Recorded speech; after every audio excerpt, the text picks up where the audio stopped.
We've arrived here at Pera House Garden. Pera House is the British Consulate-General, was the former embassy of the British Empire to the Ottoman Empire. And I'm meeting here today my friend Victoria Short. Victoria has a long association with the diplomatic service.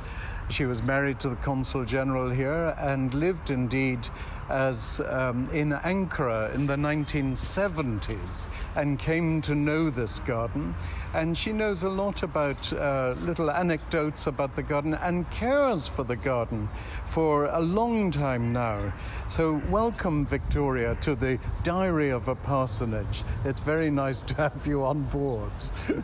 Well, thank you for that introduction. I just wanted to do this little thing so that some of the history of the garden was in some way recorded, because there are some interesting facts. First of all, the first gardens that were laid out here in the 1920s were done by a Mr. Baker, who was sent from London by the Ministry of Works. Oh, yes. And he and his Turkish team laid out the gardens here and at Tarabia. And they weren't like the gardens you see here now. They were formal gardens like Hampton Court with all these geometrical box hedging and things. And I think we can show a photograph of that later. Yes, a photograph of it. And Mr. Baker had what turned out to be quite a famous family in a way. He had a lot of children here, and when they'd finished doing the gardens, they started to export cotton to the UK, to Manchester, to be woven there, because I think at the time Manchester was one of the places in the world that wove cotton very beautifully. Yes. And then they started to collect Turkish carpets. Amazing. And I think there's a collection of his carpets, I'm told, in the Victoria and Albert Museum in London. Oh, yes. Yes. And so this led to them expanding and having into fabrics in general. And I think they had a shop in Tunel. Anyway, the inheritance of that is that there's now quite a famous UK fabric firm called J.P.&J. Baker. And it's the same Mr. Baker who laid out these gardens. It's a real empire story pouring out into the Commonwealth and into the great metropolis of London. So we're going to move on. Now, this red brick house that you can see here, this is actually a new building dating from 2004. Yes. But before then, there was a perfect little red brick Victorian house. It was known as the Architect's House. And I think that everything that it had been built with must have come from England, because there were the red bricks and there were the blue engineering bricks that we often use in our Victorian houses in London, round windows and arches and things. They're especially strong brick. Yes. And also there was inside in the hall there was a ceramic tiled floor, just like the ceramic tile floors that are in countless hundreds and thousands of Victorian houses in London. So it was quite interesting to see that with all those perfect little London or British touches yes. in the middle of Istanbul. I know. That you can sorry. The Architect's House, of course, later on became the parsonage for the chaplain of the embassy. And after, of course, the architect's reign had ended, and the chapel was built, the priest lived there till 1928. Oh, I didn't know that. Yes, and then they amalgamated the chaplaincies, the one at the Crimean Memorial and the embassy chaplaincy. And the chaplain then had to live in the parsonage alone. There weren't two houses anymore. And then, as you know, consular staff lived there. Was there something else you wanted to say about that? You can see on the ground floor there's a big arched window, and people nowadays might wonder why on earth that is there. Indeed. And actually it's replacing what was originally the arch through which the carriages came. They came through there and onto this main lawn we're standing on now, because actually this was the front of Pera House. Yes. These days we call the other side the front. Yes. But actually the visitors in those days came through the architect's house, through that arch, Yes. and drove up here. And Ian, you were saying that they might even sometimes have gone in through that door. Yes, those in doors their carriages. were designed for the average carriage of the day. This building, of course, was built in, I see up there, 1844, and replaced previous buildings that were on the site. This is an expanded site that the Sultan gave after various fires. So, yes, it's interesting. Under the architect's house, the carriages came along and to this great terrace with its lovely oleanders. Would you like to say something about those? So, a few years ago, Roger had two visitors. Two elderly gentlemen came off a cruise ship and asked if they could see Roger, and they did, and they chatted. And Roger's your late husband, of course. Yes, and Roger at that time was in his office was in the gatehouse. Yes. And the one gentleman, Mr. George Moore, said, I was actually born in this house. Amazing. Probably exactly in your office. Probably exactly the bed would have been where your desk is now. Yeah. Because in those days, probably in the 20s, you could, if you were British subject, you could have permission to come in here. To have your baby. In labour, to have the baby. Yes. So it could have a British passport, or British status, or whatever. So he was born here. But did he remember the oleanders? Yes. So his father, I think, was attached to the consulate in some way, and he remembers as a small child playing hide and seek, tottering around these oleander bushes. Yes. So what a lovely childhood. Probably only record of somebody actually remembering a plant that was here fascinating so long ago. Yes. And when you look at those oleanders, some of those big stems are huge, so they probably could well be that old. Yes, amazing. Now, what else are we going to look at? We've come to this lovely little corner of the garden that seems to shield us from the noise of the cars outside.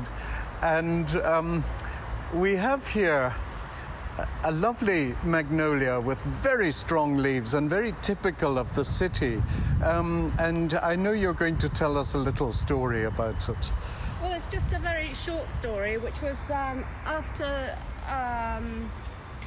the bombing of 2003. Of course, there was a lot of building work, and this new entrance was built because, of course, before the old entrance was opposite the Bullock Pazara, and Prince Charles came and opened the building in 2005, and he planted this magnolia tree for us. And isn't it remarkable how sturdy and mature it already is? These things grow so quickly in Istanbul. They grow well here, yes. Amazing. Yeah. Well, that was beautiful. It's a beautiful tree. And does it flower well? Here, this is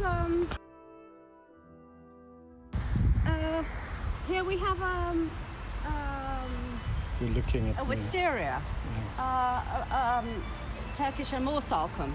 There is a story, and I can't possibly tell, nobody can tell if it's true, but the story is that Mr. Baker, when he came originally here to lay out the gardens, he brought a cutting of a plant of a wisteria to present to the Sultan.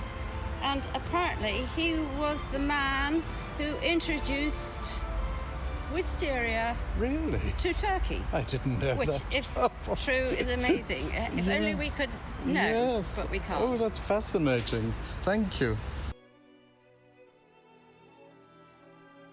So you've brought us over to the west side of the garden, and we're looking at. Is this? This is a lime tree, an ilhamur. Yes. Yes. I always think it must be. It's very puzzling for the Turks that we call this a lime tree, because Yes. they look at it and say, well, it doesn't have any lime fruits or lemons on Yes, it. Why do you yes, call it a yes. lime tree?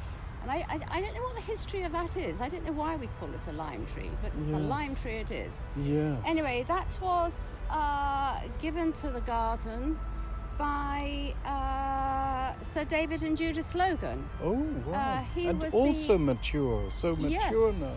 He was the ambassador here in 2001 when we arrived. Yes. And they gave that tree to us in about 2007, so I suppose it's about 12 years old. It's done. It was amazing. It's done very well. Amazing how Yes. trees grow. Thank you.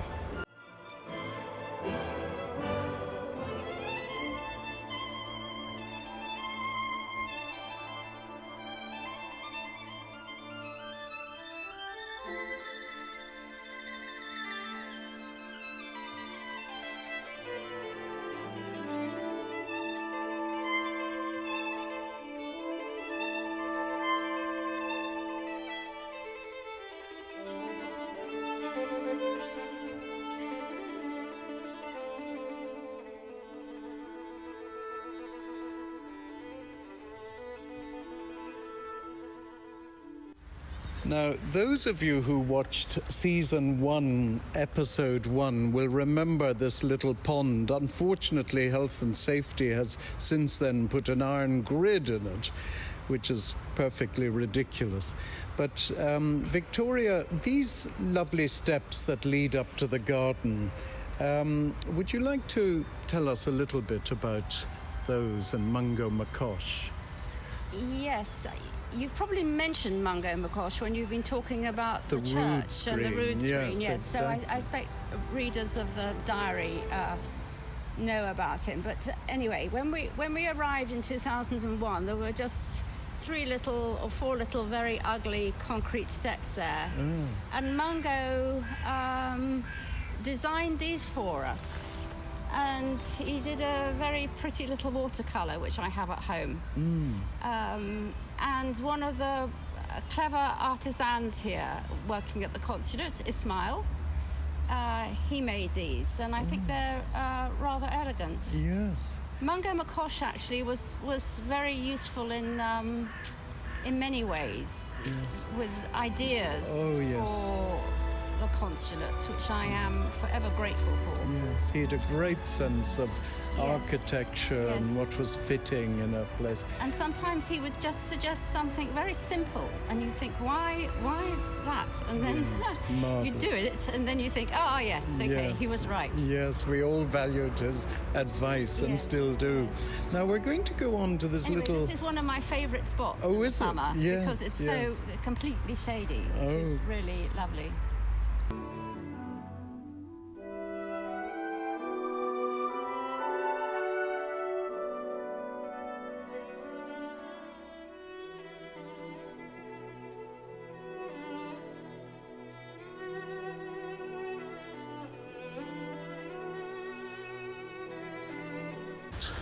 This little summer house folly, or whatever one would call it, apparently Agatha Christie came and wrote at least some of Murder on the Orient Express. Marvellous, Yeah. marvellous. So you can lovely. imagine that's very possible, because she everybody knows she stayed at the Pera Palace, Yes. which is only a couple of minutes walk away. Yes. And yes. she would have known the ambassador, and this would have been a lovely shady garden to come and still is. sit in. And so I call this, well, some people these days call it the smoker's place. Well, happily it still serves as a smoker's place for members of staff. I call it the Agatha Christie place. Yes. Well, that's lovely. And now we're going to move on.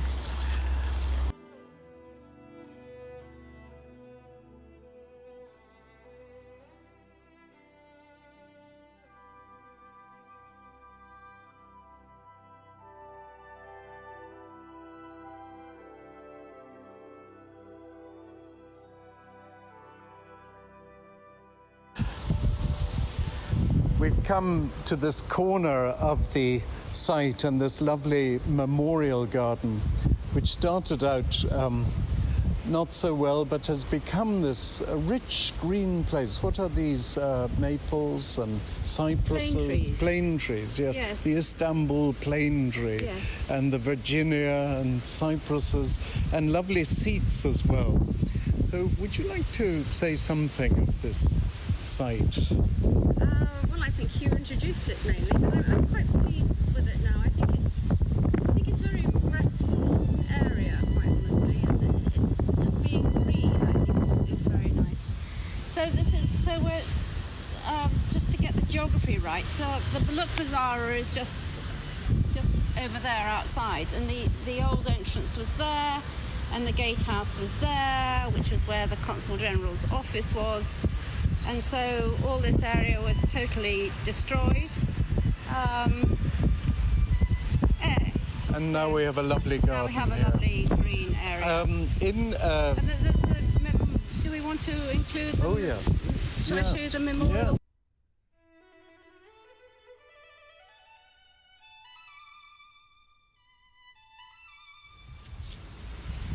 Well, I guess there's not a lot to say here. It's self-explanatory. I think you wrote the words, Ian, didn't you? A part of it. And possibly the Crimean War graves people helped us with the stone. Yes. Stone. Anyway, it's simple. And Yes. nice. It's interesting that this was the entrance when you first came in the 70s and when I came on April Fool's Day in 1989. And I simply walked through the gate. Such was security in those days. Everything was so relaxed and everybody was so friendly. It's only later all this terrible thing started where we became so obsessed with security in such a major way. But it's lovely to recall those more relaxed days. I hope one day we can somehow or other experience those again. I suspect not in our lifetime, but maybe not. Maybe in our great nephews and nieces and grandchildren's lifetime. Thank you, Victoria. It's always Pleasure. lovely to come here and to be here with you in the garden. Thank you. So we're standing now by the new version of the architect's house. And when we arrived here in 2001, there was a nurse working at the consulate, and she worked in this building. And she married a Turk, and she was from New Zealand. Yes. And she married a Turk and went back to New Zealand. And New Zealand's national flower is a fern, apparently, national flower, plant, Yes. whatever. And so she wanted a fern planted in her name here as a remembrance. So there it is. And it survived It all survived, this dreadful yes. stuff. Well, it didn't survive because this whole area was completely revamped, and the new building, new road, new Yes. pavements, But one day I noticed out on the street, coming up through the cracks in the pavement, a tiny little fern.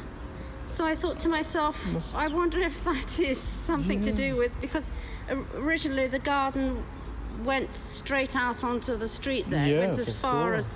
as far as the pavement. So it's a So I pulled it up offspring. and I put it here, and It's grown. yes, it's grown. There we it's not have it. super great, but it's very Yes. important. It's a nice little touch, that. Yes. I Thank think a garden's made up of things that people have helped create. It's a Yes. garden of people and Yes. memories as well Living as plants. memories, yes. Which I like. And this lovely Yeah, blossom. it's very pretty, isn't it? This Yaban Mersin, which I cannot at the moment remember the English name, unfortunately. It's like But, blueberry, isn't it? No, it's Not. It's not. No. No. Anyway, Queen Victoria, who first had it in her wedding bouquet. Oh, really? I think Queen Victoria was the first person to introduce weddings with white dresses and Oh, being yes. outside and all these traditions. Anyway, Yes. this was in her first wedding bouquet, and since then every royal marriage has included a little sprig of this, Oh, that's lovely, which I isn't think it? is lovely. Yes, lovely. It's got a slightly aromatic. While we're talking about aromas, I'd just like to mention, you can delete this. We won't be deleting much. The Queen is, they're going to make and sell Buckingham Palace gin Oh, lovely. with plants that are grown in the Buckingham garden? Palace, Really? including bay leaves, mulberry leaves, and lemon verbena. Oh. All of which we have in this garden. Oh, excellent. So I'm just thinking about Gin. where I can make some gin. Well, every Anglican priest visitor will be wanting to test the gin from Pera House.